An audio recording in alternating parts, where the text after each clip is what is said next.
women's basketball coach Dave Magarity is coming off a great 2012-2013 campaign that saw him winning his first Patriot League Coach of the Year award. The Black Knights went 22-9 overall and 11-3 in the league and qualified for the women's NIT. Army returned several key starters for this season, and Coach Magarity joins us via Skype to talk about his 2013 squad. Hi, Coach. How are you today? I'm doing great. It's nice to be with you. Well, thanks for joining us. I know you lose a scoring threat in Inada Simmers, but you had a youthful team last year, so you have to be happy with all the young players you have coming back. Yeah, we are. We're very excited, and Inada Simmers will be a big loss. I mean, we're talking about a two-time first-team All Patriot League performer, the defensive player of the year as a senior, and one of the leading scorers in the league. And she just really brought a different element to the game. I think it was more of an element of surprise. She was a very unpredictable player, very explosive, but all in all, I thought one of the more remarkable kids I've ever coached, in that she came out of nowhere as a junior pretty much, and really made a name for herself as a junior and senior in the league. Kelsey Minato was the first player in league history to win Player and Rookie of the Year honors in the same season. Can you talk about her season? How much of it was expected, and how much do you think she grew throughout the season? Well, I think, the first thing is, we all know, it was a very tough vote at the end. And quite frankly, I would have been very pleased with her being Rookie of the Year. The fact that she won both awards is somewhat remarkable. What's interesting is, my pick was Jade Geif. I love Jade. I think she's been an incredible force in the league and for the Naval Academy. But, it's just the way it worked out. And I think that, what that does is it puts a big target, I think, on Kelsey's back going into her second year. She really just brought our program to a different level as a first-year player. And I think what's most remarkable is the pressure on her at that specific position. As your primary ball handler, as your playmaker, and as a great scorer. She really just, I think, surprised everybody, certainly including me. So I think that along with Amy Ortner in that class, it was a special class. Jen Hazlett is the lone senior on your team, but she's a good senior to have for sure. How important has she been for your team over the last couple of years?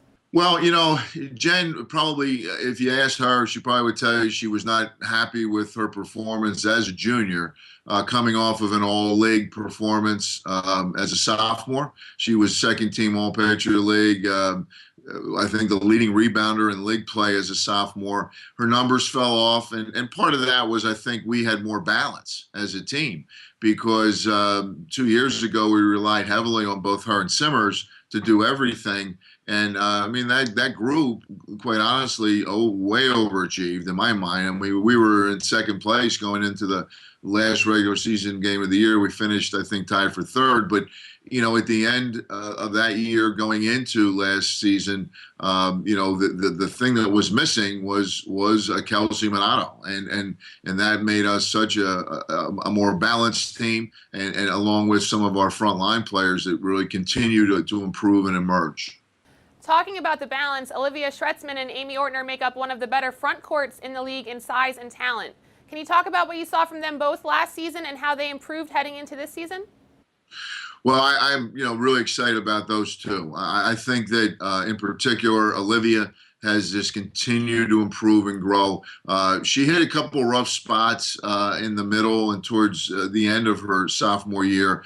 If you looked at her numbers in our first half of the season, mostly the non-conference games, against a very competitive non-conference schedule, she was terrific.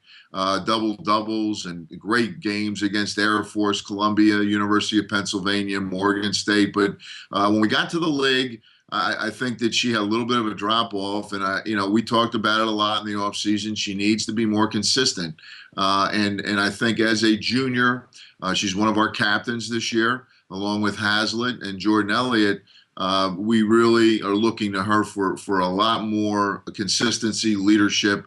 Amy Ortner had a very good first year. There's a young lady that really wasn't heavily recruited out of high school. A lot of people had questions about her, and I think she answered a lot of those questions. But I think consistency for Aimee is a huge key for her success, as she moves on in her career. She's a remarkable athlete for her size, a great shot blocker. She really did some things as a freshman that were very impressive for me. I mean, I've coached some pretty good post players in my career on the men's side and now on the women's side, going back to Aaron Anthony at West Point. And Aimee has that kind of potential. So we just need to get her a little bit more comfortable on the offensive end and be a little bit more consistent. You talked about Minato and Oertner in your preseason interview last season and had a feeling that they would contribute as freshmen. Do you have any newcomers this year that you want to give us a little hint about? Well, if we go back and look at what I said about Oertner and Minato last year, I don't think anybody saw that coming. And I'm not going to say I have a crystal ball this year either, but I'm pleased with our recruiting. I think my staff, my recruiting coordinator and associate head coach Colleen Mullen, along with the rest of my staff, Aaron Mills and Emily Gardner, have done a terrific job putting together another solid class, and we're on the verge of doing it again this year. We're getting some great commitments early for the future, but looking at our current freshman class right now, we really are excited about a couple kids. First of all, Danny Fowler, who is a frontline player, about 6'1" forward from Idaho, was a player of the year in the state, has just been very, very impressive in the preseason. Her athleticism, her toughness, and really she just has a tremendous motor. I mean, she gets up and down the floor and rebounds and makes things happen. So we didn't have that kind of depth last year. We were playing people out of position. We've moved Brianna Johnson, who started about 12 games last year for us as a freshman, back to the wing position. She was playing small forward. So that tells you we've got depth, along with a few of the other freshmen. Stephanie Geyer from California is really a low post type of a player, really good low post moves, tough kid. And then we brought a pretty good wing player from Pittsburgh, Shelby Lindsay, who we're excited about, an all-state player out of Pennsylvania. So the rest of that class, I think you got some solid kids. Bridget Doherty came from Pennsylvania. She was at our prep school last year, and Alex Elzinga is from Chicago. So we are pretty deep now, and we have a pretty big roster. So it's hopefully we'll stay healthy with key players and bring these younger kids along. Well, I know it had to be tough losing in the opening round last season, but now that some time has passed, do you feel like your team learned some valuable lessons from that?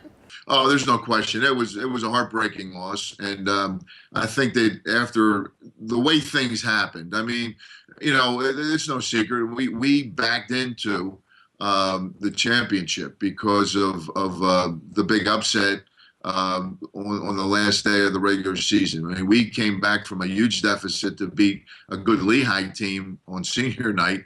We were dead and buried at halftime. And while that happened earlier in the day, later that night, there was a huge upset, Navy losing at Bucknell. So, the fact that we had swept Navy put us into that one seed. In hindsight, it was a tough matchup for us. We were coming off one of our 3 regular season losses was to Colgate. So I give Colgate a tremendous amount of credit. They were very prepared. The matchups were tough. They really went after Minato, and they made her work for everything. And Simmers didn't have the kind of game we needed her to have, and Hazlett was off, and it happens. But I think the experience in the women's NIT was huge for this group because, as you mentioned, I mean, we started 3 freshmen for most of last year with not only Minato and Oertner, but with Bree Johnson. So with the returning experience, with that postseason experience in the NIT, playing a great Fordham team out of the Atlantic 10, and really playing well there. I mean, that game was decided in the last minute and a half. I mean, we were right there, and it just was tough on the road and playing them. They were really good, and I just think all those things combined for hopefully we can learn from that, move on. But I mean, let's be honest, Navy's the team to beat. You've got 5 starters back from a 3-time NCAA participant.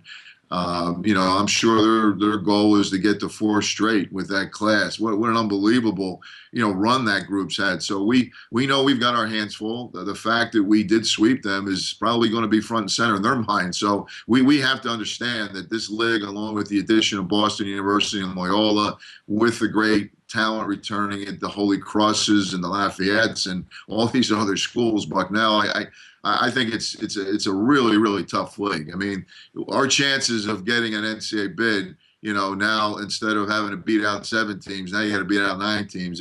From a coaching standpoint, that's making my job a lot tougher.